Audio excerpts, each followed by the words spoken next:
हाँ, हम दादी पोता दोनों मिलकर के, दादा पोती दोनों मिलकर के हम कीर्तन करेंगे। हाँ दादाजी, आप समझाते हो तो मुझे बहुत अच्छा लगता है। मेरी कुछ सहेलियां कभी कभी तर्क करती हैं, आप और समझाओ मुझे। देख बिटिया, दिया सलाई तूने देखी है? हाँ, दिया सलाई में जो काठ की तिल्ली होती है उसमें आगे मसाला लगा रहता है। हाँ लगा रहता है, लेकिन अग्नि प्रज्वलित कब होती है? वो दिया सलाई में से काठ की तिल्ली लेकर के जब खांचे पर रगड़ते हैं, जब खांचे पर रगड़ते हैं तो अग्नि प्रज्वलित हो जाती है। बस बेटी, जैसे काठ की तिल्ली में अग्नि पहले से होती है, लेकिन खांचे पर रगड़ने पर वो अग्नि प्रज्वलित हो जाती है, ऐसे भगवान सर्वव्यापक हैं। लेकिन जब भक्त के हृदयगत प्रेम का खांचा लगता है ना, तो प्रेम वाली अग्नि प्रकट हो जाती है। बहुत सुंदर दादाजी, और समझाओ, मुझे भगवान वाली बातें बहुत अच्छी लगती हैं। अच्छा बता, तेरी माँ मेहंदी लगाती है? हाँ, दासियां माँ को मेहंदी लगाती हैं त्योहारों पर। तो तूने मेहंदी की पत्ती देखी है? हाँ देखी है, हरी हरी पत्तियां होती हैं, दासियां तोड़ करके लाती हैं। फिर क्या होता है? फिर दासी उन हरी पत्तियों को जल में भिगो देती हैं। अच्छा, फिर क्या होता है? फिर पीस लेती हैं, फिर मोर पखा की पंखुड़ी लेकर के महीन महीन उनको हाथों पर सजाती हैं। अच्छा, मेहंदी तो हरी होती है, लेकिन जब हाथों पे रचाते हैं तो हरा रंग चढ़ता है कि कोई और रंग चढ़ता है? नहीं दादाजी, रंग तो लाल चढ़ता है। मेहंदी हरी होती है पर रंग लाल चढ़ता है। बस बेटी, ऐसे ही समझ। क्या समझूं? तो एक दोहा याद कर तू। जिह्वा को लोहड़ी करो, ये जो जीभा है इसको लोहड़ी कर ले। जिह्वा को लोहड़ी करो और सिलबट हृदय बनाए, सिलबट हृदय बनाए। हरि नाम नित रगड़िए, हरि नाम नित रगड़िए, तो झट लाली दर्शा, तो झट लाली दर्शा। बेटी, ये जिह्वा ही लोड़ी है और हृदय ही सिल है। इस हृदय वाले सिल के ऊपर जब नाम रूपी पत्र को जिह्वा रूपी लोहड़ी से घिसा जाता है, तब कृष्ण प्रेम की लाली जीवन में प्रकट हो जाती है। जिह्वा को लोहड़ी करो, सिलवट हृदय बनाए, राम नाम नित रगड़िए, सो लाली दर्शाए। सुन करके प्रसन्न हो गई, अपने दादा के गले से लग गई, गोद में बिठा लिया। मीरा कहती हैं, आप जैसे दादा को पाके मैं धन्य हो गई। दादा कहते हैं, तेरी जैसी लाड़ों को पाके मैं धन्य हो गया। तो दादा पोती की बहुत पटती है, इसलिए प्रथम गुरु उन्होंने अपने दादा को माना है। धीरे धीरे मीरा जी बड़ी हो रही हैं और अब 5 वर्ष की अवस्था हो गई है। और जब 5 वर्ष की अवस्था हुई तो मीरा जी के जीवन में एक घटना घटी। क्या घटना घटी? 5 बरस की भई जब मीरा, 5 बरस की भई जब मीरा, लियो अचानक हरि सा हीरा, लियो अचानक हरि सा हीरा। पधारे वृंदावन के संत, पधारे वृंदावन के संत,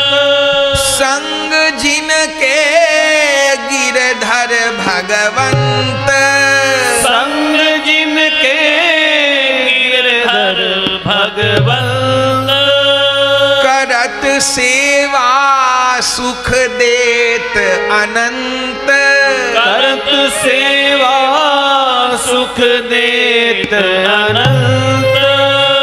5 बरस की भई जब मीरा, 5 बरस की भई जब मीरा, मिल्यो अचानक हरि सा हीरा, मिल्यो अचानक हरि सा हीरा। 5 बरस की मीरा है, अपने दादा के साथ में खूब सत्संग करती हैं, खेलती फिरती हैं। अभी हमने सुना राव दूदा जी महाराज परम संत सेवी और पुष्कर जी चूंकि तीर्थ गुरु हैं, आपको जानकारी होगी प्रयागराज तीर्थराज हैं, सब तीर्थों के राजा प्रयागराज हैं, पर पुष्कर जी तीर्थ गुरु हैं। किसी ने सारे तीर्थ किए, इस बात की पुष्टि पुष्कर जी में जाके होती है। प्रयागराज तीर्थराज हैं और पुष्कर जी तीर्थ गुरु हैं। तो पुष्कर जी, संत लोग आते ही रहते थे, पुष्कर जी के पास ही मेड़ता है, तो आते थे तो दूर दूर तक ख्याति थी राव दूदा जी की। तो संत लोग कह देते भैया पुष्कर जी जाना तो मेड़ता जरूर जाना, राव दूदा जी बड़े संत सेवी हैं, बहुत सेवा करते हैं। तो संत लोग आते ही रहते थे। संयोग से एक दिन वृंदावन के संत आए जिनका नाम था गिरधर दास, और उनके साथ एक गिरधर गोपाल का श्री विग्रह, बड़े सुंदर अकेले ठाकुर गिरधर गोपाल। जाने कब से वो सेवा कर रहे थे, वृद्ध संत थे, रहते वृंदावन में थे, जबकि वृंदावन पाने के बाद फिर और किसी तीर्थ की आवश्यकता नहीं। पर जाने उनके मन में वृंदावन में रहते रहते क्या इच्छा हुई, पुष्कर चलो पुष्कर चलो पुष्कर चलो पुष्कर चलो। जबकि उन्होंने ये प्रण लिया था कि मैं वृंदावन छोड़ के नहीं जाऊंगा, पर क्या प्रभु की इच्छा, वृंदावन से पुष्कर आ गए। पुष्कर स्नान आदि किए, दर्शन आदि किए। फिर किसी ने कहा पास में मेड़ता है, वहां चले जाओ। तो जैसे अपने आप कोई बांध के खींच रहा था उनको, मेड़ता आ गए। जैसे राव दूदा जी ने सुना कोई वृंदावन के संत आए, तो वृंदावन के संतों से तो बहुत प्रेम करते राव दूदा जी, सुंदर आसन दिए, बिठाए, संत निवास में रहने की व्यवस्था की। उन संत जी ने कहा महाराज मैं संत निवास में नहीं रहूंगा। क्यों? क्योंकि वहां पर प्रसाद आता है और मेरे साथ ठाकुर जी हैं, तो मैं अपने ठाकुर जी को अलग से भोग लगाता हूं, उनकी सेवा करता हूं, तो मुझे अलग से मंदिर की व्यवस्था, अमनिया, रसोई ये सब चाहिए, तो वहां ये संभव होगा नहीं। राव दूदा जी ने कहा बहुत सुंदर बात, हमारे महलों में ही एक मंदिर है, उसमें आप विराजिए, तो वहां अलग से रसोई की व्यवस्था भी हो जाएगी और आपके ठाकुर जी के विराजने की हमारे धन्य भाग जो आपके ठाकुर जी महलों में विराजेंगे। तो गिरधर दास जी अपने गिरधर गोपाल को लेकर के आ गए। महलों में ही राव दूदा जी ने व्यवस्था कर दी, ठाकुर जी विराज गए, सेवा होने लगी। संध्या में आए थे। अगले दिन जैसे ही सवेरे मीराबाई तैयार होके दौड़ते हुए दादाजी के पास पहुंची। दादाजी ने कहा बेटी जानती है आज अपने महलों में कौन आए हैं? कौन आए हैं दादाजी? वृंदावन के संत आए हैं, वृंदावन के, नाम है गिरधर दास जी महाराज। अच्छा, और उनके साथ बड़े सुंदर ठाकुर हैं बिटिया, मैं तो देख के भाव विभोर हो गया। कहाँ है दादाजी? मुझे आपने दर्शन नहीं कराए। अरे तू चली गई थी तब पधरावनी हुई उनकी, फिर बुलाता थोड़े तुझको। तो कहाँ है? अरे यहीं अपने महल के मंदिर में ही विराजमान है। बस सुनते ही मीराबाई दौड़ी देखने के लिए, उनको तो चाव रहता। पर उस समय महात्मा अपने ठाकुर जी को स्नान श्रृंगार करा चुके थे, भोग लगा रहे थे और पर्दा बंद था। बस मीराबाई तभी पहुंच गई, किवाड़ बंद था, किवाड़ के बाहर खड़े होकर के छोटा सा स्थान था, झीरी थी, उसमें से देख रही थी कैसे महात्मा भोग लगा रहे हैं, पर्दा लगा हुआ था। थोड़ी देर बाद भोग पूरा हुआ तो पर्दा खोला और मीराबाई की दृष्टि गिरधर गोपाल पर गई। आह, निरखत ही गोपाल को मीरा भई निहार। निरखत ही गोपाल को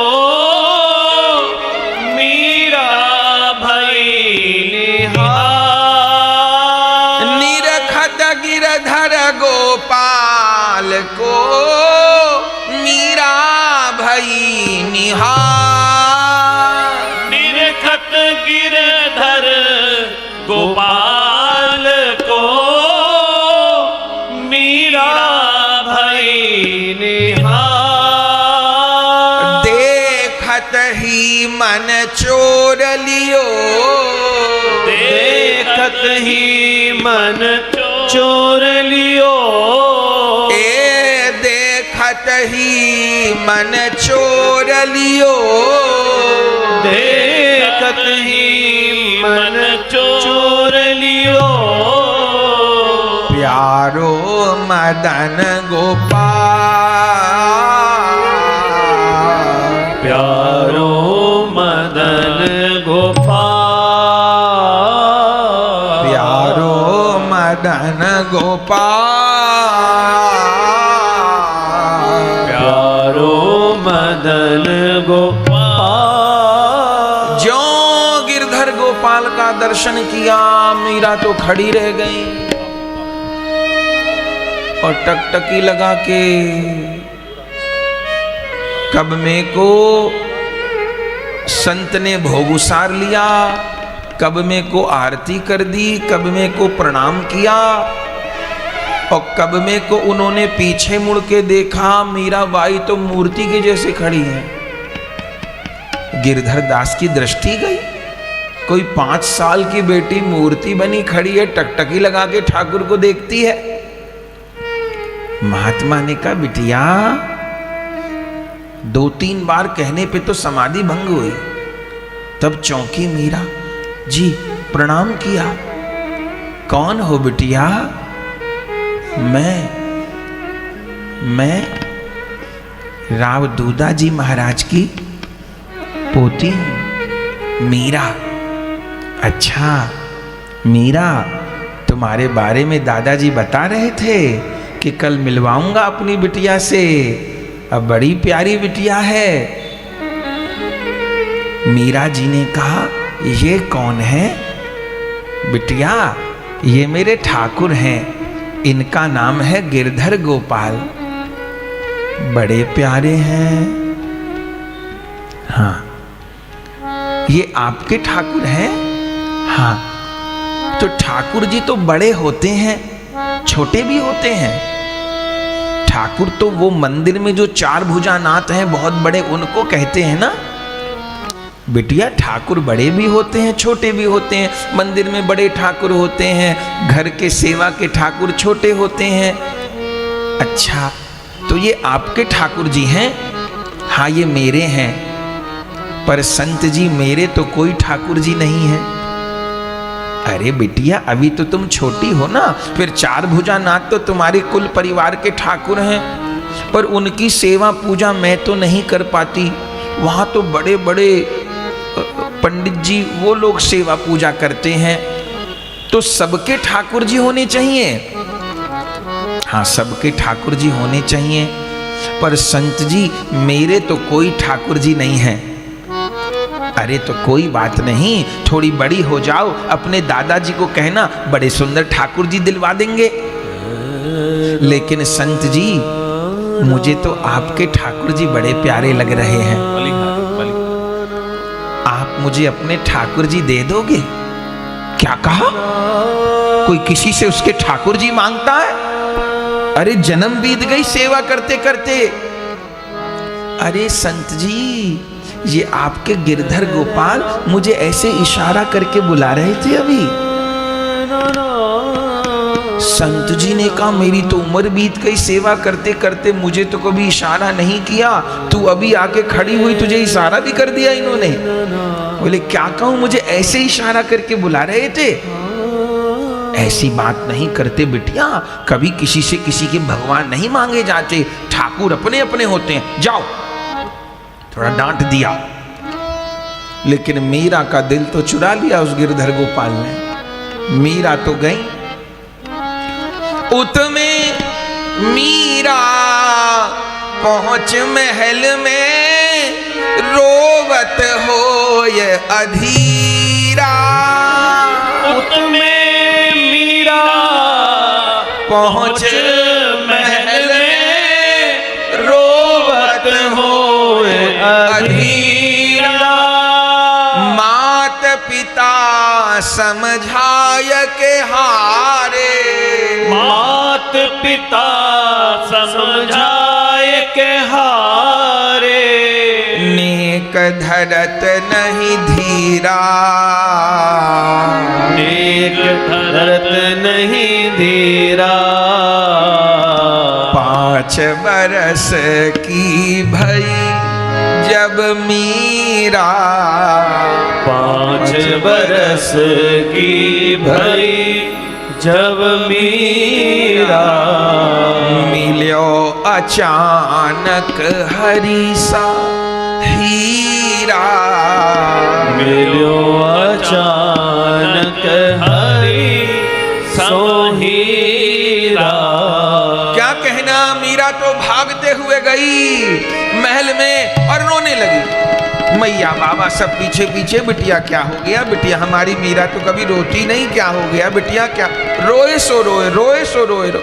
माता पिता सबने समझाया, पूरे दिन दादाजी के पास भी नहीं गई। अब दादा को बेचैनी, बिटिया नहीं आई, मीरा नहीं आई। अच्छा गिरधर गोपाल को देखने भेजा, लौटी नहीं। सेवक को भेजा, सेवक ने कहा आज तो बाईसा रोई रो रही है।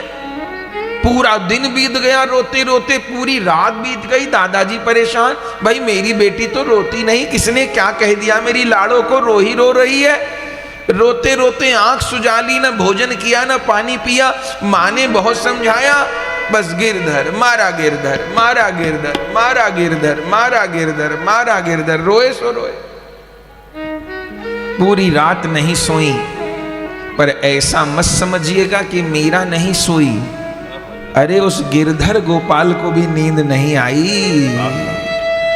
जिन आंखों से नीर बहा करता है, उन आंखों में श्याम रहा करता है। ठाकुर को भी नींद नहीं आई।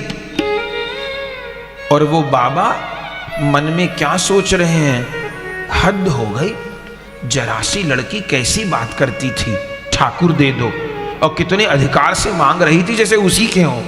ऐसा कभी किसी से कहना चाहिए।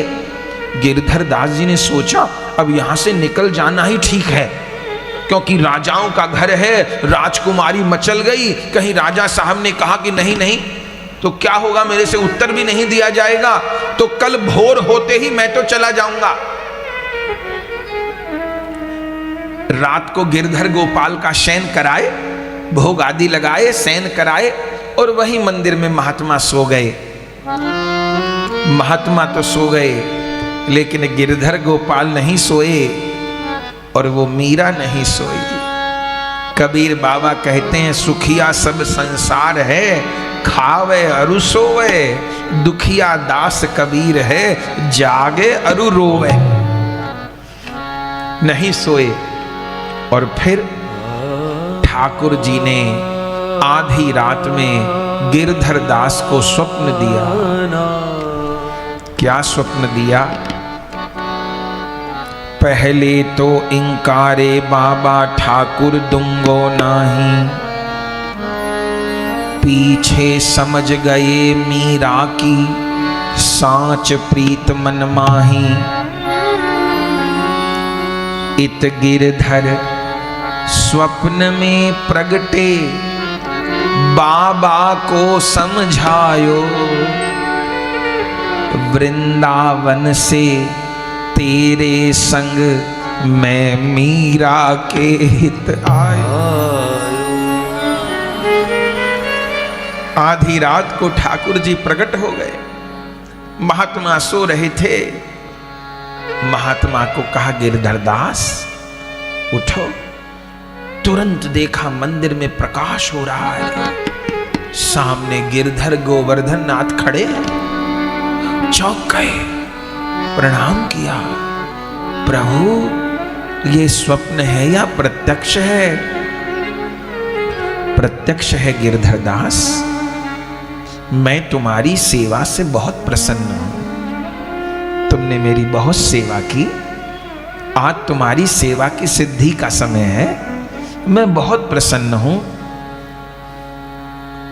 ठीक है प्रभु, मेरे लिए क्या आज्ञा है? देखो गिरधर दास, तुम्हारी जितनी सेवा मुझे ग्रहण करनी थी मैंने कर ली। अब थोड़े समय बाद तुमको लीला की प्राप्ति हो जाएगी, मेरे नित्य धाम की प्राप्ति हो जाएगी। तुम बार बार मन में सोच रहे हो कि वृंदावन में रहते रहते तुमको अचानक पुष्कर जाने की क्या सूझी? तो तुम्हारे मन में पुष्कर की यात्रा करने का संकल्प मैंने ही पैदा किया था। अच्छा प्रभु, आपको पुष्कर जाना था? हाँ, क्यों जाना था? फिर पुष्कर से तुमको मेड़ता लाने वाला भी मैं ही हूं। अच्छा प्रभु, तो यहां कोई विशेष काम है? हाँ। गिरधर बोले स्वप्न माही और बाबा को समझायो, वृंदावन से तेरे संग में मीरा के हित आयो। तुझको पुष्कर ला करके मेड़ता में क्यों आया? अरे मैं उस मीरा के लिए आया हूं। अरे वो मीरा, वो जरासी बच्ची, उसके लिए इतना चला के मुझे आप लाए हो? हाँ। तुमको लगती है जरासी बच्ची है? नहीं, वो जरासी बच्ची नहीं है। दीजे सौंप हाथ मीरा के, अब मुझे दीजे सौंप हाथ मीरा के। मीरा मुझको प्यारी, द्वापर युग की गोपी प्रगति मेरी रुचि अनुसारी। द्वापर युग की गोपी प्रगति मेरी रुचि अनुसारी। मैं मीरा के लिए आया हूं। अब मेरा स्वरूप मीरा को प्रदान कर दो। महात्मा तो अवाक, ये क्या हुआ? ठाकुर स्वयं ही कह रहे हैं, कहते हैं मीरा के लिए यहां लाया हूं तुझे। मीरा मेरी गोपी है। पहले तो रोए, फिर ठाकुर जी ने कह दिया, ना, तुम्हें कोई अभाव नहीं रहेगा, पर अब मुझे मीरा की सेवा ग्रहण करनी है। अब मैं मीरा की सेवा ग्रहण करूंगा। रोते रोते रात बीत गई महात्मा की। सवेरा हुआ, मीरा तो रो ही रही थी। सेवक के हाथ मीरा को बुलवाया। वो जो कल शाम को एक बिटिया आई थी छोटी सी, ऐसा सुंदर लहंगा चुनरी पहना था, मीरा नाम था, उसको बुलाओगे? हाँ हाँ, बुला देते हैं। सेवक लोग महल में गए। मीराबाई सोच रही थी, संत जी डांटेंगे मुझे, जरूर दादाजी से शिकायत कर दी होगी। मैंने अनुचित मांग जो की, कभी किसी से उसके भगवान थोड़ो मांगे जाते हैं, मैंने उनके भगवान ही मांग लिए। डरते डरते गई, लेकिन इस बार तो गिरधर गोपाल की तरफ देखा भी नहीं। गिरधर गोपाल इधर मुंह कर दिया, इधर। ये तो बहुत चितचोर ठाकुर है, देखूंगी भी नहीं इसकी ओर। तो एक बार में मुझे पागल बना दिया। महात्मा ने कहा, बिटिया गिरधर गोपाल का दर्शन नहीं करेगी क्या? नहीं महाराज, कल से न कुछ खाया है ना कुछ पिया है। आपका ठाकुर तो जादूगर है, जादूगर। मेरे तो सब खेल खिलौना हंसी सब छूट गई। अब नहीं देखूंगी। कल के लिए फिर से माफी मांग लेती हूं। मुझे ऐसी बात संत को नहीं कहनी चाहिए थी। अरे तुम तो कहती थी कल कि मेरे पास ठाकुर नहीं है। हाँ महाराज नहीं है, पर मुझे समझ आ गया मैं ठाकुर सेवा के योग्य ही नहीं हूं। जब योग्य बनूंगी तो मिल जाएंगे। अरे बिटिया, तू तो एक दिन में योग्य बन गई, मैं तो सारी जिंदगी में योग्य नहीं बन पाया। तू तो एक दिन में योग्य बन गई। और कहते कहते रोते रोते महात्मा उठे और बंधुओं श्री गिरधर गोपाल को उठाया, आखिरी बार प्रणाम किया और ले मीरा गिरधर, ये कहकर के गिरधर गोपाल मीरा जी को दिए। मीरा जी को तो भरोसा नहीं हुआ ये कर क्या रहे हैं। अरे आप तो कहते थे कि आपके प्राण धन हैं, आपके ठाकुर हैं। हाँ कहता था, पर ये कहते हैं कि तू इनकी प्राण धन है, अब ये तेरी सेवा ग्रहण करेंगे। ले बेटी ले, प्रतिमा मत जानियो, प्रत्यक्ष इन्हें मानियो, लाड़ चाव करियो, ये तेरी पथ राखेंगे। मेरे ठाकुर को मूर्ति न मानियो, ये प्रत्यक्ष है। तेरे जीवन की बागडोर अब ये मेरा ठाकुर संभालेगा। जैसे रोके देने लगे, मीराबाई ने आंचल फैला लिया और आंचल में गिरधर दास ने गिरधर गोपाल दे दिए। मीरा को तो लगा कि मानो त्रिलोक की संपत्ति मिल गई और मीराबाई अपनी आंचल में गिरधर गोपाल को छिपा के जो भागी सो भागी। भागते भागते भागते भागते भागते भागते अपने महल में, अपने कमरे में पहुंच गई। कहां बिठाऊं, क्या रखूं, क्या खिलाऊं, क्या करूं, समझ नहीं आता। एक हाथ से गिरधर गोपाल को पकड़ा, दूसरे हाथ से चांदी की चौकी खींच करके लाई। कैसे बिठाऊं, वस्त्र नहीं है। अलमारी खोली, जहां अपने वस्त्र रखे थे, जो सबसे सुंदर उनकी ओढ़ने की चुनरी थी मीरा की, वो चुनरी निकाली। उस चुनरी को चौकी पे बिछाया और फिर गिरधर गोपाल को बिठा दिया। और अब देख रही है, अरे गिरधर तुम आ गए मेरे पास। मैं सपना देख रही हूं कि सच में वो महात्मा कहते थे कि मैं तुम्हारी गोपी हूं, मैं तुम्हारी गोपी हूं। वो महात्मा कहते थे कि अब तुम मेरी सेवा ग्रहण करना चाहते हो, पर मुझको तो कुछ आता ही नहीं, कैसे सेवा करूंगी। बस सवेरे से शाम हो गई बात करते करते। कभी रसोई में से कुछ भोग लेकर के आती हैं, कभी कुछ जल लेकर के आती हैं, कभी भोग लगाती हैं, कभी पंखा करती हैं, कभी चवर करती हैं, कभी बिछौना पलटती हैं, कभी पलंग पर लिटाती हैं, कभी आसन पर बिठाती हैं। सवेरे से शाम हो गई पागलपन में। महात्मा तो गिरधर दे के रोते रोते चले गए। अब की बार दादाजी ने बुलवाया। अरे ये मीरा 2 दिन से नहीं आई, कहां तो 2 क्षण दादा के बिना नहीं रहती थी, कहां चली गई। सेवक ने कहा आपको दादाजी बुला रहे हैं। दौड़ते हुए गई। दादाजी ने कहा क्यों री, भूल गई अपने दादा को? 2 दिन हो गया मुख नहीं दिखाया, तुझे पता नहीं तेरा मुख देखे बिना तो मुझसे जल भी नहीं पिया जाता। अरे दादाजी मत पूछिए, आज मुझ पर कितनी कृपा हो गई। क्या कृपा हो गई? अरे वो जो महात्मा आए थे ना गिरधर दास, उनके जो गिरधर गोपाल थे, हाँ हाँ वो गिरधर गोपाल को मुझे दे गए। अरे तुझे दे गए? कोई महात्मा अपने ठाकुर देता है क्या किसी को? दे गए। कहते थे गिरधर गोपाल कह रहे थे अब तो मैं मीरा का गिरधर गोपाल बनूंगा, मीरा के गिरधर गोपाल बनेंगे। देखो दादाजी दर्शन करो। हाथ पकड़ के अपने बूढ़े दादा को भीतर खींच के ले गई। रनिवास में सब बहुएं थी। अरे मीरा पिताजी को ले आई, कोई बहू इधर को भागी, कोई बहू उधर को भागी।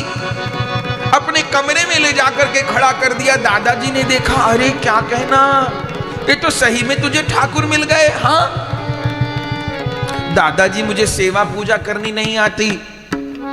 अरे जो ठाकुर तेरे पास खुद चल के आया है तुझे सेवा भी सिखा देगा।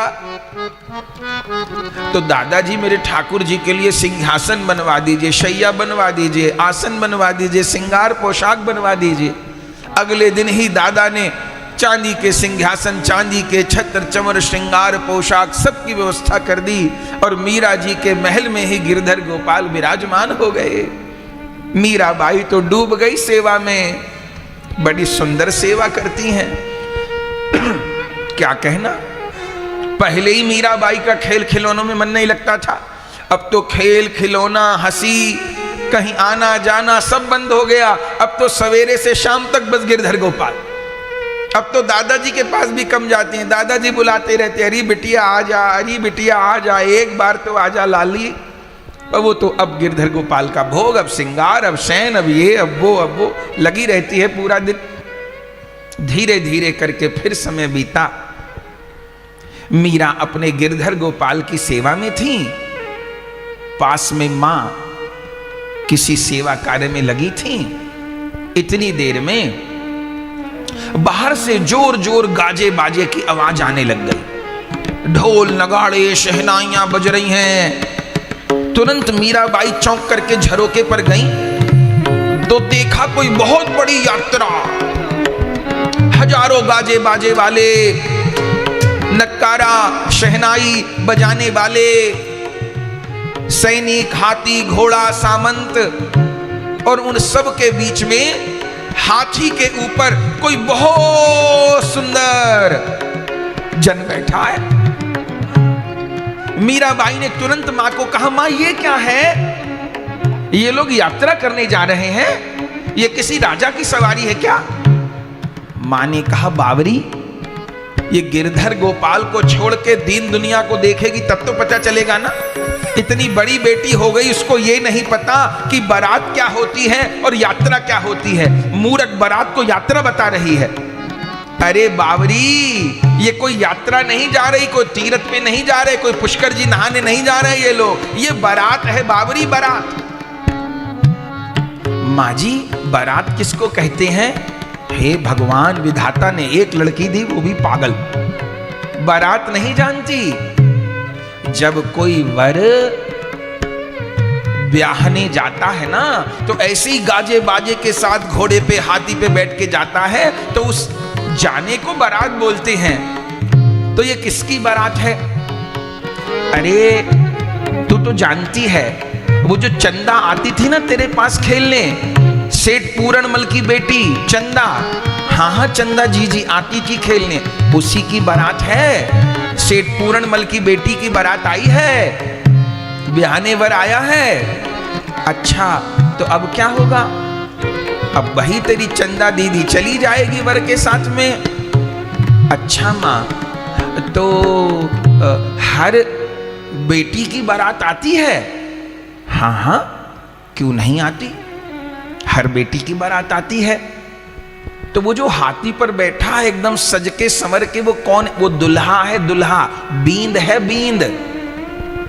और वो जो तेरी चंदा दीदी है, वो अब बीनड़ी बन गई है, ये उसका बींद है। तो हर कन्या का बींद होता है माँ। हाँ, हर कन्या का बींद होता है, ब्याहने आता है, फिर कन्या बीनड़ी बन के अपने बींद के साथ चली जाती है। तो माँ, मेरा बींद कौन है? हे भगवान, बड़ी पागल लड़की, ऐसा कोई पूछता है कि मेरा बींद कौन है? अपने पिताजी से जाके पूछ, अपने ताऊ जी से जाके पूछ, अपने दादा से जाके पूछ, कौन है तेरा बींद? मुझको क्या पता? तेरे दादा ताऊ पिताजी ढूंढेंगे बर तब होगा, अभी तो तुझे फुर्सत नहीं, रात दिन तो इस गिरधर गोपाल में लगी रहती है। नहीं माँ, आप ही बताइए मेरा बींद कौन है? हे भगवान, बड़ी पागल लड़की है। अरे मुझको क्या पता तेरा बींद कौन है? नहीं, आपको बताना होगा। आपने तो कहा हर लड़की का दुल्हा होता है, बींद होता है, तो मेरा बींद कौन है? बताना होगा। छोड़ मेरा हाथ, मुझको काम करने दे। पूरा दिन परेशान करती है, दिन दुनिया की सुध नहीं लेती, कोई माँ के साथ में काम में हाथ नहीं बटाती, कुछ संसार की बातें नहीं समझती। गिरधर गोपाल, गिरधर गोपाल, गिरधर गोपाल। अब मुझे नहीं पता कौन है तेरा बींद, लेकिन मीरा पूछती ही चली गई। ग्रंथ में वर्णन है, मीरा ने कभी जीवन में जिद नहीं की। भक्त जिद्दी नहीं होता कभी, भक्त कभी दुराग्रही नहीं होता। हाँ, भक्त में दृढ़ निश्चय होता है, पर भक्त जिद्दी नहीं होता कभी। तो मीरा जी ने तो कभी जीवन में जिद नहीं की, कभी दुराग्रह नहीं किया, पर आज जाने क्या हुआ, उनके जीवन को तो चला ही गिरधर गोपाल रहे थे। मां ने हाथ छुटा लिया, मुझे क्या पता तेरा बींद कौन। ग्रंथ में वर्णन है, मीरा तो जमीन में लौट के रोने लग गए, हाथ पैर धरती पे मार मार के रोने लग गए, बताइए मेरा बींद कौन, बताइए मेरा बींद कौन। मां ने कहा, हे भगवान, इस बेटी के तो सारे काम विचित्र हैं, अब इसको बींद की धुन चढ़ गई है। बींद कौन, मुझको क्या पता तेरा बींद, अपने दादा से पूछना जा करके। नहीं, आपको ही बताना होगा, नहीं बताएंगी तो मैं ऐसे ही रहूंगी। बहुत देर हो गई रोते रोते, अब मां कहां तक देखे बच्चे को रोते रोते। आखिर में झाबी बाई आई, गोद में उठा लिया। हे भगवान, क्यों रोती है लाड़ो, मैं रोना बंद कर दूंगी, बस मुझे बता दो कि मेरा बींद कौन है। अच्छा, अभी बताती हूं, रोना बंद कर देना और भोजन कर लेना फिर। हाँ, कर लूंगी, बस बता दो मेरा बींद कौन है। आ इधर आ। गोद में लेके गई और जहां गिरधर गोपाल बैठे थे, इशारा करके कह दिया, ये रहा तेरा बींद। क्या कहा, ये रहा तेरा बींद। ये गिरधर गोपाल मेरे बींद हैं, ये मेरे दुल्हा हैं। हाँ, यही तेरा दुल्हा है, छोड़ अब मेरा हाथ। मां तो कह के चली गई, पर ये मां के मुख का वचन मीरा के लिए तो ब्रह्म वाक्य हो गया। जो मां ने कहा ये तेरा बींद, मीरा तो वहीं बैठी रह गई। अरे मारा बींद, अरे मारा ठाकुर, मुझे तो पता ही नहीं था तुम मेरे बींद हो। मैं तो तू करके बोलती थी, कोई बींद से तू करके बोलता है। मैं तो कहती थी गिरधर तू ऐसे कर ले, गिरधर तू। हे भगवान, माँ तो पिताजी से कितना आदर से बोलती है, मैं तो तू करके बोलती थी। हरे राम, तुरंत हाथ जोड़ लिया, माफी। अरे मारा प्राणनाथ, मारा बींद, मुझे माफ करना। अभी तो चुनरी नीचे गिरी रहती थी, बच्ची तो है 5-6 साल की। अब तुरंत चुनरी को सिर पे संभाल लिया। तुरंत मन में संकोच आ गया, शर्माने लग गई ठाकुर जी को देख के। अरे मुझे तो पता ही नहीं था ये मेरे बींद है, मैं इनकी बीनड़ी हूं। बीनड़ी कैसे होती है? अरे माँ भी तो बीनड़ी है, वो तो माथे पर बिंदी भी लगाती हैं और सिंदूर भी लगाती हैं। हाय, गिरधर जैसा बींद और मैंने सिंदूर नहीं लगा रखा, ये तो कितना बड़ा अपराध है। कहां से गई हैं, सिंदूर लेके आई हैं और वहीं ठाकुर के चरणों से सिंदूर छुआया है और वहीं माथे पर सिंदूर लगा दिया, बिंदी लगा ली है, चूनर ओढ़ करके बैठ गई हैं। और उस समय मीराबाई ने पहला कीर्तन गाया है। मीराबाई जी तो जन्मजात संगीतज्ञ, जन्मजात कवि, पर ये मीराबाई जी का पहला पद है।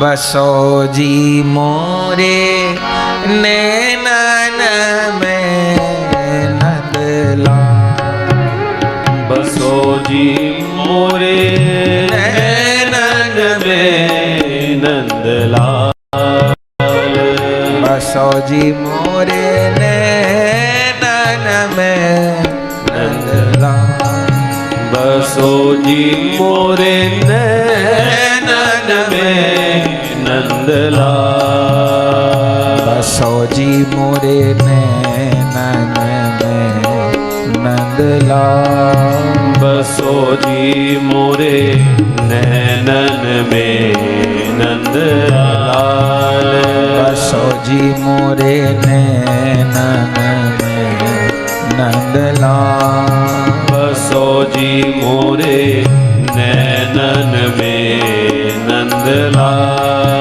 बसो जी मोरे नैनन में नंदलाल, बसो जी मोरे नैनन में नंदलाल।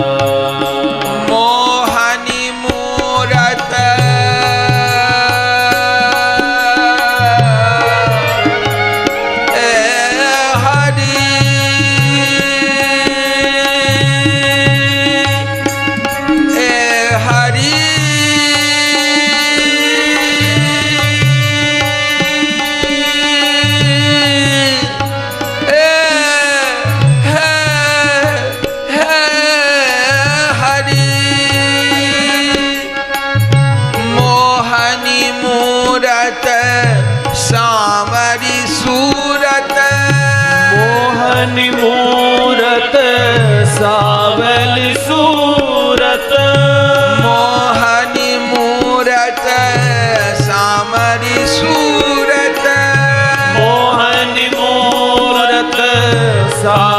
वाली सूरत नैना बने विशाल, नैना बने विशाल, नैना बने विशाल, नैना बने विशाल, नैना बने विशाल, नैना बने विशाल, नैनन में नंदलाल। बसो जी मोरे नैनन में नंदलाल, बसो जी मोरे नैनन में नंदलाल। बसो जी मोरे नैनन में नंदलाल। मोर मुकुट मकराकृत कुंडल, मोर मुकुट मकराकृत कुंडल, मोर मुकुट मकराकृत कुंडल, मोर मुकुट मकराकृत कुंडल, अरुण तिलक सोहे भाल, अरुण तिलक सोहे हाल, अधर सुधारस मुरली राजत, अधर सुधारस मुरली राजत, अधर सुधारस मुरली राजत, अधर सुधारस मुरली राजत, पूरबे जलती माल। बसो जी मोरे पूरबे जलती माल, बसो जी मोरे पूरबे जलती माल। बसो जी मोरे पूरबे जलती माल, बसो जी मोरे नैनन में नंदलाल। बसो जी मोरे नैनन में नंदलाल, बसो जी मोरे नैनन में नंदलाल। बसो जी मोरे नैनन में नंदलाल। क्षुद्र घंटिका कटी तट शोभित, शूद्र घंटिका कटी तट शोभित, क्षुद्र घंटिका कटी तट शोभित, शूद्र घंटिका कटी तट शोभित, नूपुर सबद रसा। बसो जी मोरे नूपुर सबल रसा, मीरा के प्रभु गिरधर नागर, मीरा के प्रभु गिरधर नागर, मीरा के प्रभु है हरि, है हरि, है हरि।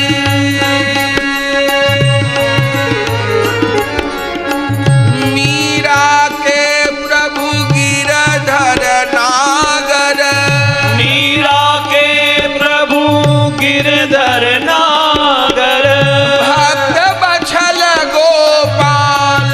बसो जी मोरे भक्त बचल गोपाल, बसो जी मोरे भक्त बछल गोपाल। बसो जी मोरे भक्त बचल गोपाल, बसो जी मोरे नैनन में नंदलाल, बसो जी मोरे नैनन में नंदलाल, बसो जी मोरे नैनन में नंदलाल, बसो जी मोरे नैनन में नंदलाल, बसो जी मोरे नैनन में बसो जी मोरे नैनन में नंद, नैनन में नंद, नैनन में नंद। ओहो, मीरा तो गाते गाते विभोर हो गई, मुख आंसुओं से भर गया। मीरा को तो आज संबंध मिल गया, आज जन्म जन्म का बिछड़ा प्रीतम मिल गया, आज बीन मिल गया। मीरा तो अखंड सुहागिन हो गई। आज बचपन में कही बात मीरा के लिए ब्रह्म वाक्य हो गई। मां को खबर नहीं, मीरा ने इतने गहरे में बात को बैठा लिया है, किसी से कुछ कहा भी नहीं। बस मीरा की दृष्टि पलट गई, मीरा को संबंध का ज्ञान हो गया। धीरे धीरे करके समय बीता। अब एक और संत का आगमन हुआ। ये तीसरे संत की कृपा है। इनका नाम था योगी राज श्री निवृत्तिनाथ जी। ये उस समय के भारत के सबसे बड़े योगाचार्य थे, योगी राज थे। संयोग से भ्रमण करते करते पुष्कर आए थे। राव दूदा जी के पूर्व परिचित थे। चूंकि राव दूदा जी महाराज पहले से संत सेवी थे तो बड़े बड़े संत उनको जानते थे। पुष्कर की तरफ आते थे तो सब मिलते हुए जाते थे। जैसे राव दूदा जी ने देखा इतने बड़े योगी राज आए, प्रणाम किए, चरण धुलाए, आसन दिया, हाथ जोड़ के बेनती की, महाराज एक दो दिन विराजिए, सेवा का अवसर दीजिए। हाँ हाँ क्यों नहीं। एक दो दिन रुक गए। जब निवृत्तिनाथ जी रुके, मीरा जी तो अपने दादाजी को प्रणाम करने आती ही थी। जब अपने दादाजी को प्रणाम करने आई, संयोग से निवृत्तिनाथ जी वहीं थे। देखा कोई संत बैठे हैं, तुरंत झुक करके प्रणाम किया। कोई संत पधारे हैं। महात्मा ने पूछा, राव दूदा जी महाराज ये कन्या कौन है? महाराज ये मेरे छोटे बेटे की बेटी है, रतन सिंह की बेटी है, इसका नाम है मीरा। मीरा प्रणाम करो। फिर प्रणाम किया, लेकिन महात्मा टकटकी लगा के मीरा को ही देखे जा रहे हैं। कहिए महाराज, मीरा जी तो प्रणाम करके चली गई, गिरधर की सेवा में जाना था। निवृत्तिनाथ जी ने कहा, बड़ी विलक्षण कन्या है ये तो। महाराज सब लोग यही कहते हैं, इसकी जन्मपत्री बनी थी तो हमारे कुल गुरु भी बहुत कुछ कहकर गए। मैं तो सब बातों को अब स्मरण भी नहीं करता, क्योंकि अब बेटी है ना अपनी, तो कई बार भय होने लगता है मन को। कई बार बहुत ज़्यादा गुणों को सुन के भी माँ बाप भयभीत हो जाते हैं। संसारी लोग हैं हम लोग। अब आप भी कहते हो विलक्षण कन्या है। वो गिरधर दास बाबा इसको गिरधर गोपाल दे गए। मैंने पूछवाया तो यही बोले कि मेरे गिरधर ही कह रहे थे मीरा से सेवा ग्रहण करूंगा। समझ नहीं आता इस बेटी के रूप में हमारे घर में कौन आया है। आपने भी कहा विलक्षण कन्या, पर बताओ तो सही ये कौन है। आप तो सर्वज्ञ हो। राव दूदा जी, अधिक तो भक्तों के विषय में कुछ कहा नहीं जा सकता। वह इतना समझ लीजिए, कान्हा की कोई बिछड़ी हुई गोपी है, कन्हैया की कोई बिछड़ी हुई गोपी है, कोई कन्हैया के झुंड की गैया है। जो गाय बिछुड़ गई है कन्हैया से, अब फिर मिल जाएगी। कन्हैया तो अपनी गैया को छोड़ता नहीं है।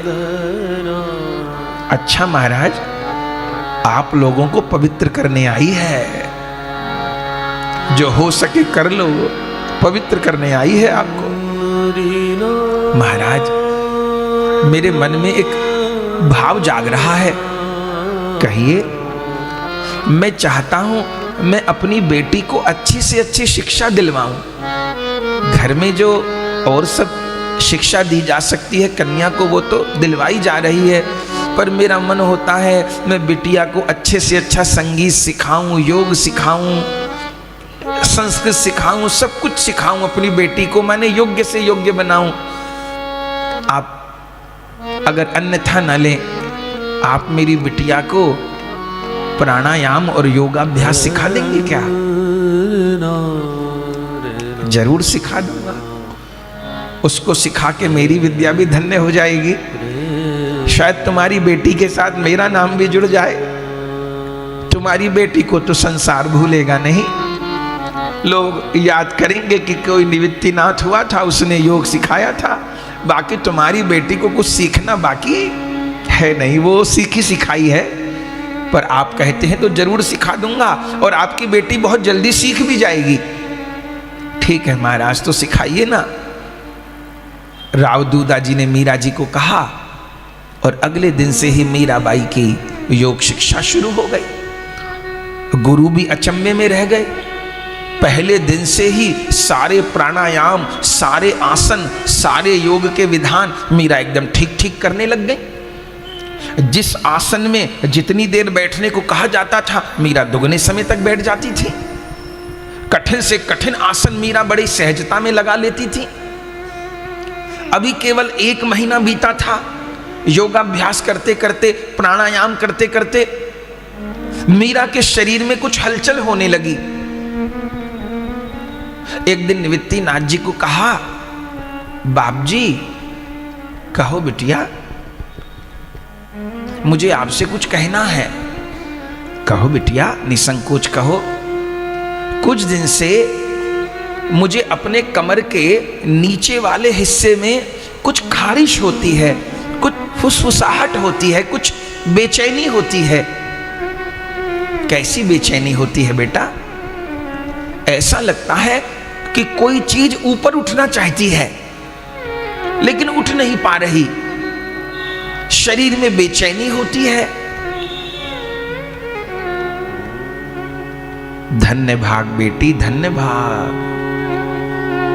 जिसको तू बेचैनी कहती है, जिसको तू कमर के नीचे वाले हिस्से में कुछ खारिश बताती है, फुसफुसाहट बताती है, बेचैनी, उसको कुंडलिनी जागरण की प्रारंभिक प्रक्रिया कहते हैं। जब किसी की कुंडलिनी जागृत होने का प्रयास करती है तो उसके साथ ऐसा होता है, पर ये स्थिति आने में तो वर्षों लग जाते हैं। धन्य भाग मेरी बेटी को, तो कुछ दिनों में ऐसा होने लग गया। सावधान बेटी, अब अकेले में बैठ के योगाभ्यास किया करो, सबके बीच नहीं। कई बार जब चेतना का विकास होता है, कोई बीच में आके टोक दे, बोल दे, तो उससे व्यवधान हो जाता है, प्राणों पर संकट आ जाता है। तब से मीराबाई एकांत कक्ष में बैठ करके योगाभ्यास करने लगी। एक दिन की बात, मीराबाई एकांत कक्ष में बैठ करके योगाभ्यास कर रही थी। सवेरे योगाभ्यास करती थी। उस दिन शाम तक द्वार नहीं खुला। सब घर के लोग घबरा गए, मीरा कहां गई, मीरा कहां गई, मीरा कहां गई। जिस कक्ष में योगाभ्यास करती थी उस दरवाजे को पीटा गया, लेकिन अंदर से आवाज ना आए, अंदर से सांकर लगी थी। मीराबाई जी की मां घबरा गई, मेरी एक ही बेटी, क्या हो गया, क्या हो गया? पिताजी पता नहीं बेटी को क्यों योग सिखा रहे हैं, बेटियों को कोई योग सिखाया जाता है।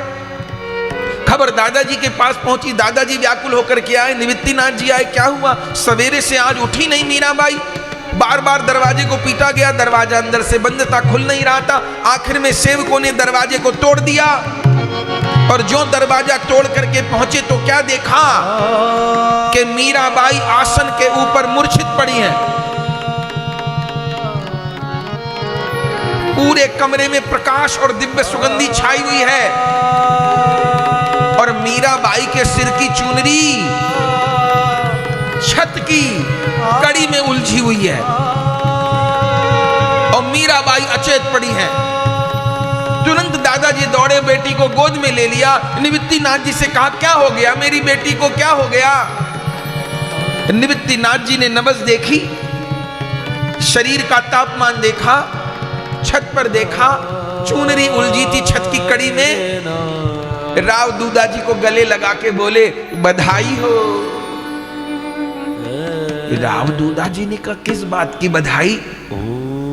बोले महाराज क्या कहूं, जिस स्थिति को पाने के लिए मैंने अपनी सारी जिंदगी लगा दी, आपकी बेटी को वो योग की परम स्थिति कुछ दिनों में मिल गई। हुआ क्या महाराज, हर व्यक्ति के भीतर भगवान की दी हुई दिव्य चेतना है। जो संसारी लोग होते हैं, विषयी लोग होते हैं, उनकी उस जीवन शक्ति का प्रवाह नीचे की ओर होता है, मलमूत्र की द्वार की ओर होता है। तो उन लोगों की चेतना बस खाने में और संभोग में अटकी रहती है, बस इसके बाहर वो कभी कुछ सोच ही नहीं पाते। भोजन और इंद्रियों की तृप्ति, चूंकि उनके शरीर की चेतना का प्रवाह नीचे की ओर होता है, तो मलमूत्र से संबंधित विकारों में ही वो उलझे रहते हैं। लेकिन जो महापुरुष होते हैं, उनकी चेतना का प्रवाह नीचे की ओर नहीं होता, उनकी चेतना का प्रवाह ऊपर की ओर होता है। और जैसे जैसे महापुरुष की चेतना का प्रवाह ऊपर की ओर होता है, इस शरीर में जो सप्त चक्र हैं, चेतना उन चक्रों का छेदन करती है, और छेदन करते करते करते करते करते वर्षों में जाकर के चेतना कपाल में जाके स्थित होती है। और जैसे चेतना कपाल में जाके स्थित होती है, उसी समय कुंडलिनी जागृत हो जाती है। उस जीव का अखंड ब्रह्मचर्य हो जाता है, अखंड शांति, अखंड ज्ञान, अखंड विद्या, अखंड वैभव उसको प्राप्त हो जाता है। बधाई हो, बधाई हो, इस 7 वर्ष की बेटी में कुंडलिनी जागृत हो गई है। ये बिटिया की चुनरी छत पर कैसे पहुंच गई? महाराज, एक झटके में कुंडलिनी जब जागृत हुई तो मीरा का हल्का फुल्का शरीर उठ गया, शरीर संभाल नहीं पाया उस आवेग को, उठ गया तो सिर छत से जा लगा। कब तक लगा ना खबर नहीं, सिर की चुनरी कड़ी में अटक गई, फिर धीरे धीरे शरीर नीचे आया होगा। मीरा मूर्छित हो गई है, घबराने की बात नहीं, 3-4 दिन में स्वस्थ हो जाएगी। दासियों को कहो धीरे धीरे तेल लेकर के शरीर पर मालिश करे, जोर न लगाए, स्वस्थ हो जाएगी। यही हुआ, 3-4-5 दिन में मीराबाई स्वस्थ हो गई। पर उस दिन से तो मीरा की छटा ही पलट गई। निवृत्तिनाथ जी तो आशीर्वाद देकर के जाने लगे। राव दूदाजी ने रोकना चाहा, महाराज अभी तो महीना भर हुआ है, रुकिए तो सही। निवृत्तिनाथ जी ने कहा नहीं, एक तो योगी बहता हुआ पानी है, बहुत दिन कहीं ठहरना ठीक नहीं, दूसरी बात मुझे जो सिखाना था मैं सिखा चुका। वर्षों लगा करके योगी जो नहीं सीख पाता, आपकी बेटी ने कुछ दिनों में सीख लिया, अब इसको कुछ सिखाना बाकी नहीं है। और राव दूदा जी एक बात कहूं, आपने बेटी को योग सिखा तो दिया, पर ये योग मार्ग की पथिक नहीं है, ये भक्ति मार्ग की पथिक है। ये जिस रस में डूबी है उसके आगे उसको ये योग वोग भाएगा नहीं। आपको कहा ना, ये तो कन्हैया की बिछड़ी हुई कोई गोपी है, अपनी साधना पूरी करने आई है, फिर गंगा गंगा सागर में मिल जाएगी। इसकी जतन से रक्षा करना, संभाल करना इसकी। दोनों हाथ मीरा के सिर पर रख के आशीर्वाद दिया था। और गुरु निवृत्तिनाथ तो चले गए थे। ये तीसरे संत की कृपा थी। अब चौथे संत की कृपा हो रही है। ये कौन महात्मा थे? इनका नाम था श्री बिहारी दास बाबा जी। ये वृंदावन के संत थे। जैसे जहां गहरा गड्ढा होता है वहां अपने आप चारों ओर से पानी आता है। तुलसीदास जी कहते हैं सिमट सिमट जल भरहि तलावा, तालाब में चारों ओर से जल सिमट सिमट के आता है। ऐसे संतों में, सज्जनों में चारों ओर से गुण सिमट सिमट के आते हैं। वो प्रभु कहते हैं योग क्षेम वहम में हम, मैं अपने भक्त का योग क्षेम वहन करता हूं। उसका अर्थ क्या है कि जो प्राप्त नहीं है वो प्राप्त करा देता हूं, और जो प्राप्त है उसकी रक्षा करता हूं। आध्यात्मिक जीवन में जो हमको प्राप्त नहीं है ठाकुर जी वो उपलब्ध करवाएंगे, हमको बार बार उपलब्ध करवाएंगे। नाम भगवान ही आगे का मार्ग खोलेगा। अब बिहारी दास बाबा आ गए, किसी ने निमंत्रण तो दिया नहीं था। वृंदावन के रहने वाले पुष्कर आए, पुष्कर से मन हुआ चलो मेड़ता। राव दूदा जी को पता चला बिहारी दास बाबा आए। जैसे निवृत्तिनाथ जी उस समय भारत के सबसे बड़े योगाचार्य थे, उस समय इसी प्रकार बिहारी दास बाबा भारत के सबसे बड़े संगीताचार्य थे। बड़े बड़े ग्रंथ में लिखा है उन्होंने स्वामी हरिदास जी से संगीत की शिक्षा ग्रहण की थी। वे बिहारी दास बाबा आ गए, पहचान लिया। राव दूदा जी जानते थे मेरे भाग खुल गए। गंगा खुद चल के दरवाजे पर आ रही है, चरण धुलाए, स्वागत किया, प्रणाम किया। महाराज मैं तो धन्य हो गया, वृंदावन नहीं जा पाता, वृंदावन खुद चल के मेरे दरवाजे पर आ रहा है, मेरे तो भाग खुल गए महाराज। आपके संगीत की तो दूर दूर तक चर्चा है, कुछ दिन हमको भी कृतार्थ करिए, हमको भी कृतार्थ करिए। संगीत तो जीवन में महाराज मैंने बहुत सुना, लेकिन आपका संगीत जागतिक नहीं है, आपका संगीत भौतिक नहीं है, आपका संगीत आध्यात्मिक है, आपका संगीत दिव्य है, आपका संगीत पारमार्थिक है। हमको भी थोड़ा प्रसाद दीजिए ना। जब तानपुरा पे गाने लगते हो तो लगता है बिहारी जी थिरकने लग गए। आपका कीर्तन सुन के बिहारी जी राजी होते हैं, तभी तो लोग बिहारी दास आपको कहते हैं। कुछ दिन हमको भी प्रसाद दीजिए ना। ठीक है। बिहारी दास बाबा की भजन संध्या का आयोजन हुआ। दो शिष्य साथ में थे, एक पखावज बताते थे, एक तानपुरा लिए थे। बिहारी दास बाबा ने जो गान प्रारंभ किया आलाप लेकर के, लगता था मूर्तिमान राग प्रकट हो गए सभा में। मीरा जी की सदा से रुचि थी, मीराबाई सुनने के लिए आई। बिहारी दास बाबा ने कीर्तन गाना प्रारंभ किया।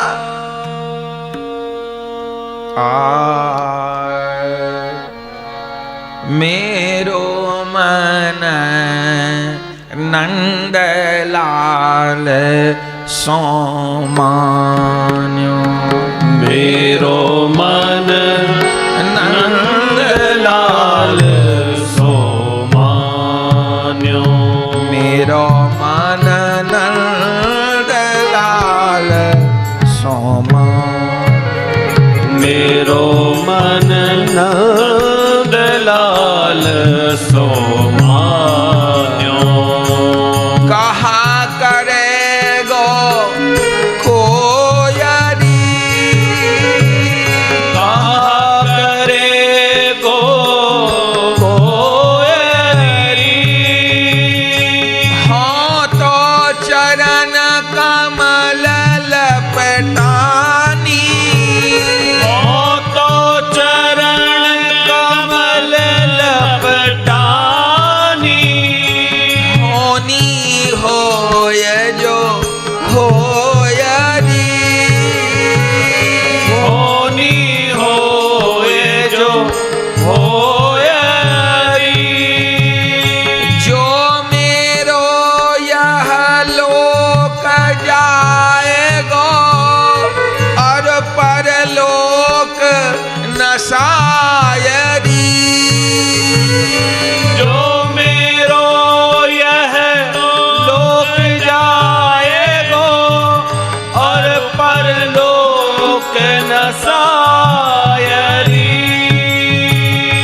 नंद नदन को तऊ नहीं छाड़ू, मिलूंगी निशान बजायरी,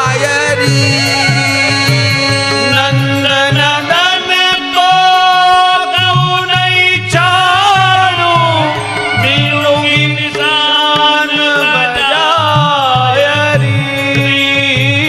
मेरा मन नंद लाल सामान्यो, मेरो मन नंदलाल सोमान्यो, कहा करेगो कोयरी, कहा करेगो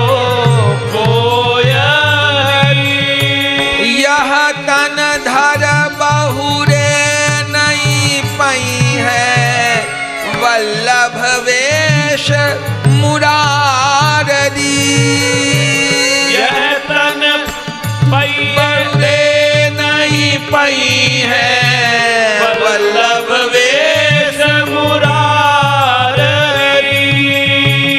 परमानंद स्वामी के ऊपर, परमानंद स्वामी के ऊपर सर्वस दारों वारी, ओ सर्वस दारो वारी, सर्वस दारों वारी, सर्वस डारो वारी। मेरो मन नंद लाल सोमान, मेरो मन नंद लाल सो मान्यो। कहा करे कोई, कहा करे कोई।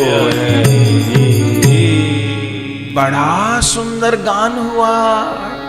राग मूर्तिमान हो जाए, लीला प्रकट हो जाए, बिहारी दास बाबा गाए।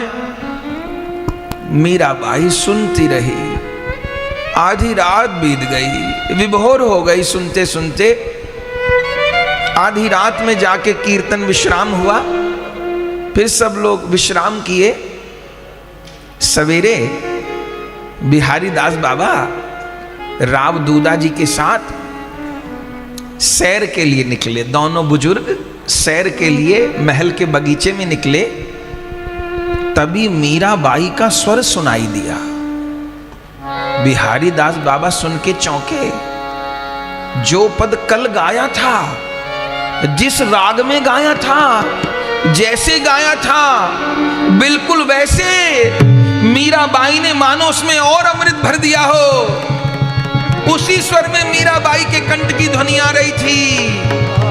मेरो मन नंदलाल सोमान्यो, मेरो मन नंद लाल सो मान्यो। कहा करेगो कोयरी, कहा करे कोयरी। हो तो चरण कमल लपटानी, हो तो चरण कमल लपटानी। होनी हो यशो हो यरी, होनी हो सो हो यरी। गुरुजन मात पिता मोहि त्रासत, गुरुजन मात पिता मोहि त्रासत। हसत बटाऊ लोगरी, हसत बताऊं लोगरी। अब तो जिया ऐसी बनी आई, अब तो जी ऐसी बनी आई। विधना रचो संजोगरी, विधना रचो संजोगरी। मेरो मन नंद लाल सोमा, मेरो मन नंद लाल सो मान्यो। अवाक दोनों खड़े हो गए। बिहारी दास बाबा ने कहा, राव दूदा जी ये कौन गा रही है, ये कौन गा रही है? महाराज ये मेरी पोती है, मेरे मजले बेटे की बेटी है, रतन सिंह की बेटी है। क्या कहना, क्या स्वर, क्या संगीत, वाणी में क्या विरह। इतना जल्दी सीख गई। महाराज एक बार सुन के सब सीख जाती है। और कवि तो जन्म से है, कितने पद लिख चुकी है। आप सुनेंगे तो बहुत आनंद आपको आएगा। आपने मिलवाया नहीं, कल आई थी कीर्तन में, पर आपके तो नेत्र बंद रहते हैं ना, तो आप तो अपने ठाकुर में खोकर करते हैं कीर्तन, तो आप देख नहीं पाए होंगे। मेरे पास ही बैठी थी, आपको प्रणाम भी किया था। अच्छा अच्छा, हाँ देखा था, बस वही बेटी है रतन सिंह की। चलो चले, बिटिया के पास चले। चलो, दोनों बुजुर्ग बिटिया के पास आ गए और मीराबाई अपने आनंद में बैठे हुए कीर्तन कर रही थी। जैसे देखा प्रणाम किया। अरे बिटिया, हमसे भी सुंदर गा दिया तुमने तो। राव दूदा जी ने कहा, महाराज एक विनती करूं, मेरी गुस्ताखी को माफ करना। कहो राव दूदा जी, कहो, आप तो मेरे मित्र के जैसे हो। मैं चाहता हूं मेरी अपनी बेटी को अच्छी से अच्छी शिक्षा दिलवाऊं। इस जगत में जितनी भी दिव्य शिक्षाएं होती हैं, मैं सब अपनी बेटी को दिलवाऊं। निवृत्ति नाथ जी योगाभ्यास करा के इसको गए हैं, कह के गए हैं जो मैंने पूरे जीवन में सीखा वो मीरा ने कुछ दिनों में सीख लिया। मेरी आपसे विनती है, कुछ दिन विराजो, मेरी बेटी को संगीत की शिक्षा दे दो आप। अरे महाराज क्यों नहीं, आपकी बेटी को संगीत सिखा के तो मेरा संगीत धन्य हो जाएगा। मैं तो मन में सोचता था अपनी धरोहर किसको देके जाऊं, लेकिन उतना विरह, उतनी तड़प मैंने किसी के कंठ में पाई नहीं। अभ्यास, रियाज सब कुछ अच्छा है, लेकिन श्याम सुंदर जिस स्वर पर रीझते हैं उस स्वर का नाम करुण स्वर है। जब भक्त का हृदय रोके पुकारता है तो वो ठाकुर अधीन हो जाता है। आपकी बेटी तो संगीत भी जानती है, लेकिन इसके हृदय के भीतर जो प्रेम की पीर भरी है, इसकी आवाज से उस प्रेम की पीर का ताप मैंने देखा है। मैं सिखाऊंगा। बंधुओं, बिहारी दास बाबा भी रुक गए। बिहारी दास बाबा भी रुक गए और ग्रंथ में तो वर्णन है 2 वर्ष तक रहे बिहारी दास बाबा। माने सीखना सिखाना तो एक और अपनी था ही, माने सबसे प्रिय शिष्या बन गई मीराबाई। और जब गुरु शिष्या दोनों गान प्रारंभ करते हो क्या समा बंधता था जब दोनों गान करते थे। 2 बरस तक बिहारी दास बाबा रुके थे और फिर आखिर में उनको भी जाना था। ये सुन करके कि बिहारी दास बाबा जाएंगे, व्याकुल हो गई थी श्री मीराबाई जी। चूंकि बिहारी दास बाबा से उनको बहुत संतोष मिलता था। जब बिहारी दास बाबा कीर्तन सुनाते थे जुगल लीला के, तो ऐसा लगता था जैसे जलते तवे पर कोई जल के छींटे डाल रहा हो, कोई मरुभूमि पे जल के छींटे डाल रहा हो। जब जाने लगे तो मीराबाई बहुत रोई, नहीं जाइए, आप यहीं रह जाइए। अब बिहारी दास बाबा ने कहा, बेटी अब ज्यादा दिन का शरीर नहीं है, एक ही आशा है कि वृंदावन में शरीर छूटे। अब जाने दे, अब ज्यादा दिन शरीर नहीं है, आशा यही है कि वृंदावन में शरीर छूटे। हे गुरुदेव, तो मेरा क्या होगा? लाड़ो, किशोरी जी का स्मरण कर।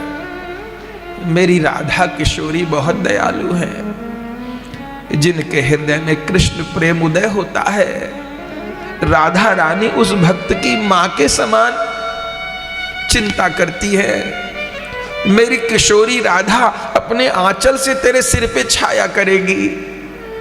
मैं किशोरी जी से प्रार्थना करूंगा, बेटी मुझे जाने दे।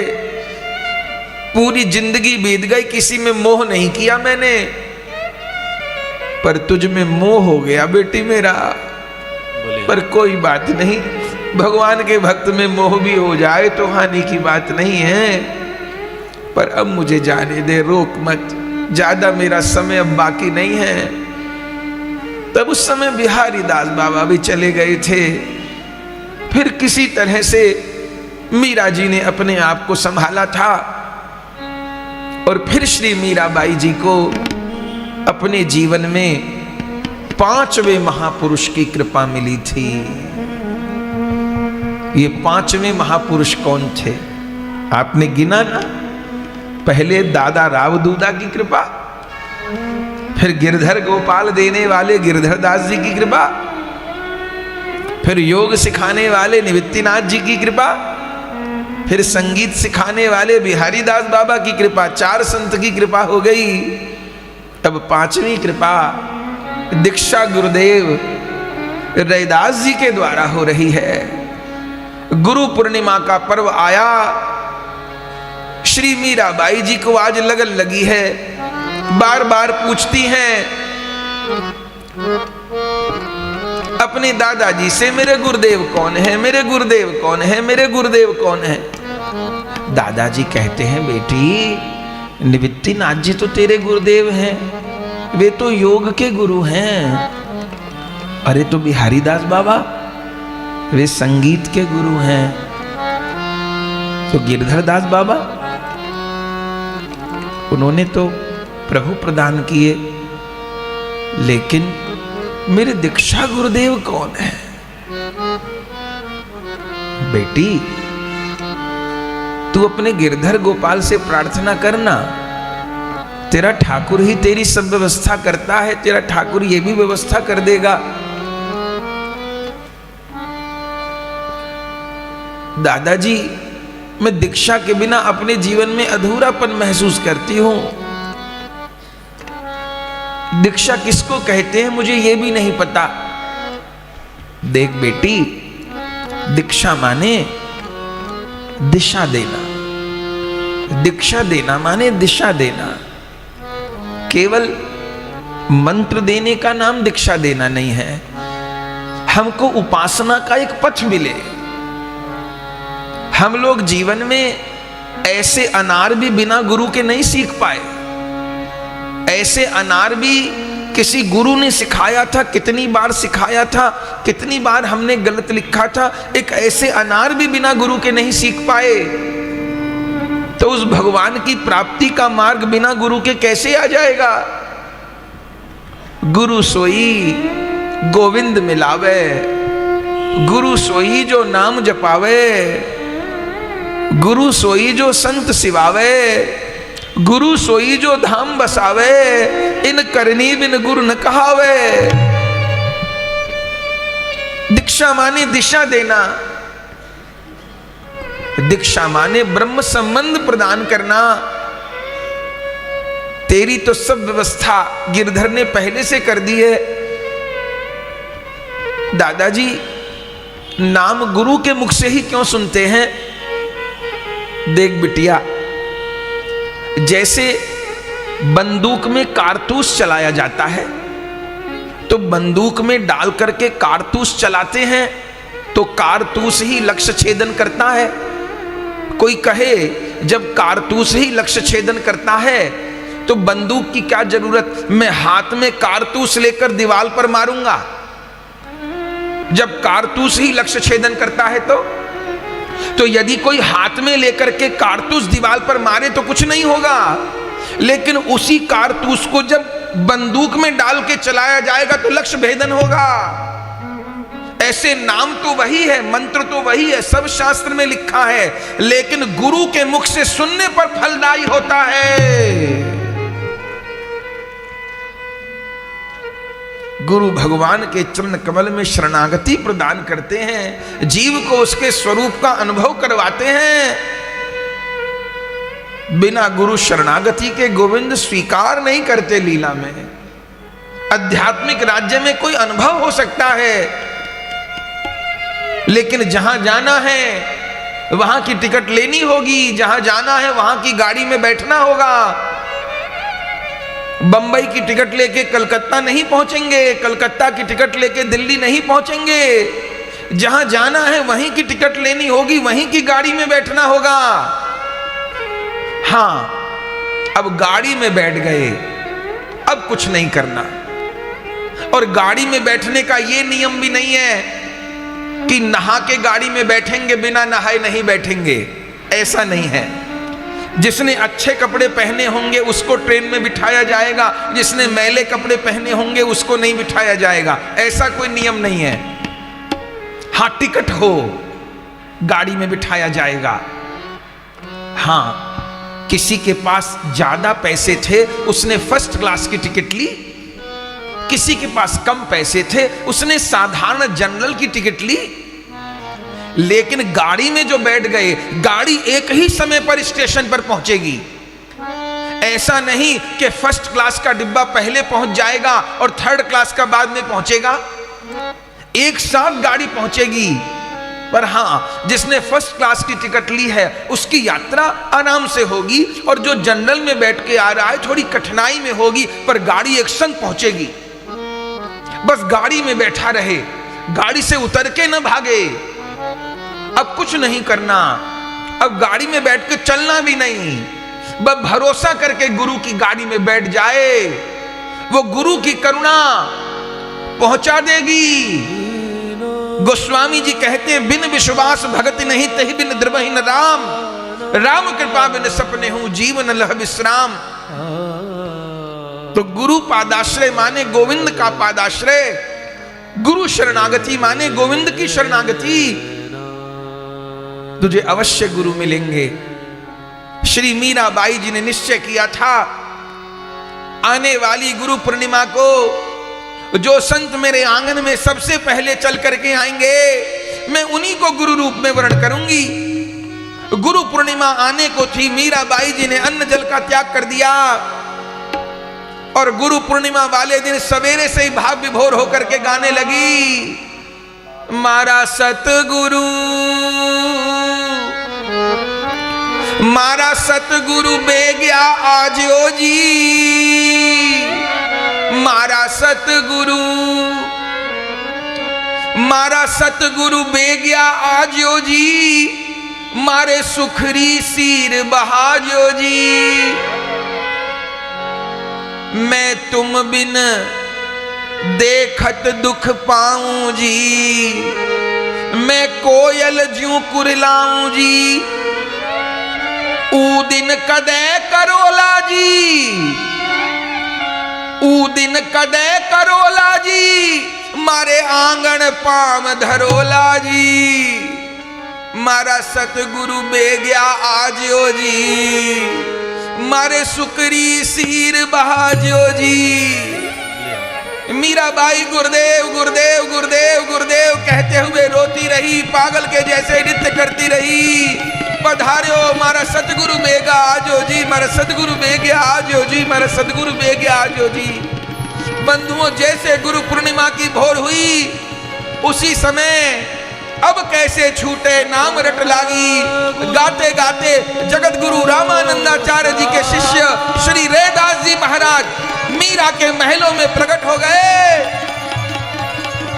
श्री मीरा जी ने मेरे गुरुदेव कह करके दौड़ करके प्रणाम किया है, और श्री रैदास जी ने श्री मीरा जी को स्वीकार किया, दीक्षा प्रदान की, मीरा जी को संबंध प्रदान किया।